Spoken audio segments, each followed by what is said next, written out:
எள்ளோட வரலாறு தெரியுமா? சுமார் 3000 ஆண்டுகளுக்கு முன்னாடியே வெளிநாடுகளுக்கு தமிழர்கள் ஏற்றுமதி செஞ்சிருக்காங்க. எண்ணெயும் சேர்ந்ததும் வந்து எண்ணெய்னு சொல்லுவாங்க. அந்த எள்ளுல இருந்து உருவானதான் நல்லெண்ணெய்னு சொல்லுவாங்க. அதாவது பிறந்த குழந்தைக்கு குளிப்பாட்ட பயன்படுறதும் நல்லெண்ணெய் தான், இறந்த மனிதர்களை குளிப்பாட்டுறதும் நல்லெண்ணெய் தான். ஒருத்தரோட உறவு முறிச்சுக்கிற விதமா எள்ளு தண்ணி அரைச்சிட்டுன்னு சொல்லுவாங்க. அந்த காலத்துல புள்ளப்பெத்த பெண்கள் வந்து கர்ப்பப்பை அழுக்க எடுக்கிறதுக்கு எள்ளு புண்ணாக்கு தான் கொடுத்திருக்காங்க. வயசுக்கு வந்த பொண்ணு வந்து பாத்தீங்கன்னா முட்டையில வந்து நல்லெண்ணெய் ஊத்தி கொடுப்பாங்க.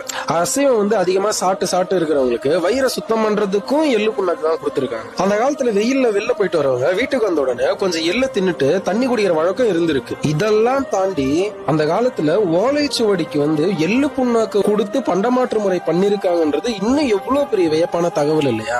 பல்லாயிரம் ஆண்டுகள் வாய் வழியா கடந்து இன்னைக்கும் பழமொழியா நம்ம கிட்ட பயணிச்சுக்கிட்டு தான் இருக்கு. எள்ளுன்னா எண்ணெயா வருவா, எள்ளுதான் எண்ணெய்க்கு காயுது, எள்ளு புழுக்க எதுக்கு காயுது, ஏழைக்கேத்த எள்ளுருண்டை, இது போல இன்னைக்கு நம்ம கிட்ட கடந்து வந்துகிட்டே தான் இருக்கு. அதை தாண்டி சங்க இலக்கியங்கள்ல பல இடங்கள்ல வந்து எள்ள பத்தின குறிப்பு இருக்கு. இந்த அளவுக்கு தமிழர்கள் தாவரவியலை தன்னுடைய வாழ்வியல்ல பயன்படுத்தி இருக்காங்க போது இதை விட வியப்பானதுன்ட்டு வேற எதுவுமே கிடையாது. ஆனா இன்னைக்கு நல்லெண்ணெய் தாண்டி நம்ம கிட்ட ஒண்ணுமே இல்லை.